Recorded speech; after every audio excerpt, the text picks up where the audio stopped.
Bullying has long-lasting effects on every person that it touches. And today, obviously, we're going to be talking about bullying. So first, we're going to cover the problems, which include bullying, who it affects, and really just the definition of it so that we can understand the issue. Then we're going to be looking at cyberbullying and self-harm. For the causes, we're going to be looking at poor family climates, personalities, and schools and how they react to it. Then for the solutions, we're going to be looking at school programs, legislation, and parent involvement. So let's start with the problems. According to Indian Journal of Health and Wellbeing 2020, bullying, the definition, is a person with more power repeatedly and purposefully causing harm to a helpless person. So this is something that is repeatedly done, and it's something that's intentional. It's not a slip up and it's not a one-time thing. And that's really a huge problem with this, is that it's not, there is some education involved here, but it's really that people intrinsically are going out and wanting to cause harm to people, which is a huge problem there. And 25 to 33% of people in this source report having been bullied, and this has been in all grade levels. We're talking preschool up to high school. So this has just riddled the school system, and it's a huge issue. According to the International Journal of Clinical Health and Psychology, May-August 2021, cyberbullying is also an interesting factor here because it's somewhat recent. If you think about the development of technology and kids being able to post online, and what comes with that? Cyberbullying. And a major problem here is the visibility, because maybe when you're in school and a classmate says something mean and hurtful, only the people in that classroom heard it, versus if you post something online, it's up for a long time and a lot of people can see it because it's up for a long time. And this means that the people who are better at technology have an edge there.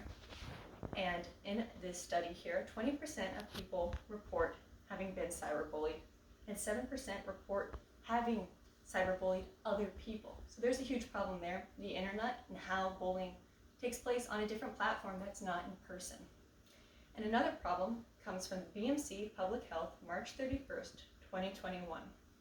And this talks about self-harm and how people who really have been involved in the whole bullying process, from the bully to the people who have been bullied, and the bullies have an issue with self-harm. And it states that the self-harm risk is 6 times higher for victims of bullying, 5 times higher for the bullied, and 3 times higher for bullies. And this is compared to people who have never had any experience with bullying or being bullied. So there's an issue there in that with this comes a lot of hurt within the individuals, and they take it out on other people, but really within this problem themselves, which is a huge issue here. Next, we're going to be talking about the causes, and really, where is all of this coming from so that we know how to solve it.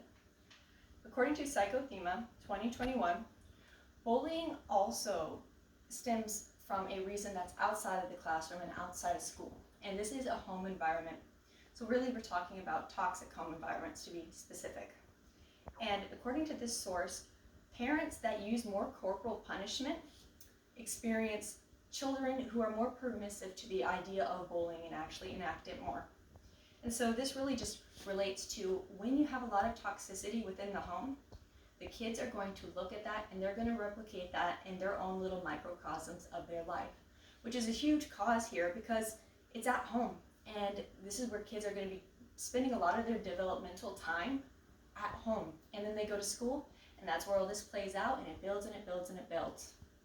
According to the European Journal of Contemporary Education 2021, higher extroversion is also another factor that plays into it, and it's a predictor of being a bully. Not because if you're an extrovert, you're naturally a bully, but because these people have more confidence, and if you're in those poor environmental climates at home, you're going to have the confidence to go into the world and hurt other people. And neuroticism was a factor that relates to being a predictor of someone who gets bullied. And these are just people who are emotionally a little bit more unstable in a sense. So these are people that are more anxious, they're prone to more anger, and it's just kind of easy to pick on them. Not that it's right, obviously. Then, according to the Journal of Parks and Recreation Administration, summer 2018, schools are a huge problem here and how they react to the issue, because often schools are not proactive they're reactive. So they'll hear of a case of bullying and they'll be on the issue after after the problem has happened. So this makes it so that really it's not that they're stopping bullying from happening as much as they're wishy-washy on really what they do afterwards. And a major problem is that schools are too late most of the time to these issues, and saying don't bully is really not the answer, and it doesn't address the ideology behind bullying. For if somebody's picking on someone because if they're gay, or if they're a man or a woman, or if they're of a certain religion, it doesn't tackle those issues. It just says don't do it, which obviously is not enough for this complicated issue. And we've looked at all of the problems and the causes, so now we need to transition to the solutions, which, don't worry, there are some. According to the Indiana Law Review 2020, legislation is one option to pursue, but there are multiple parts that need to be included in a law for it to be effective. So first, there must be a purpose statement, which really describes the reasoning behind having a law and the importance. Then it needs to clearly define bullying and all the forms that can take, like cyberbullying, bullying based off ideology, and etc. Then there must be clear policies and how you handle it. It can't just be you identify it, then you don't do anything about it. There has to be policies. And then you need to train adults to investigate and report bullying. And that's something that's really important to have in schools. And in a Denver school, they had a school program, which was really interesting. And it's a restorative justice-based program where the students were in charge of handling bullying cases and training the bullies in how to experience empathy and really problem solving. And that had cut down bullying from 59% to 25% at the end of the year. So from when it started to when it ended, that's a huge slash in the amount of bullying and kids who are being helped. Then the final solution is from the Journal of Human Behavior and Social Environment, November-December 2018. This relates to a previous cause of poor family home environments. And parental involvement is super important so that it can create a family positive climate. And it relates to less smoking, drunkenness, bullying victims, and school truancy. It supports the kids. So today we've talked about the problems, the causes, and the solutions, and all the complicated issues here, and why we should step in and help victims of bullying rather than do nothing about it. It's up to the adults to take a stance here and help the children.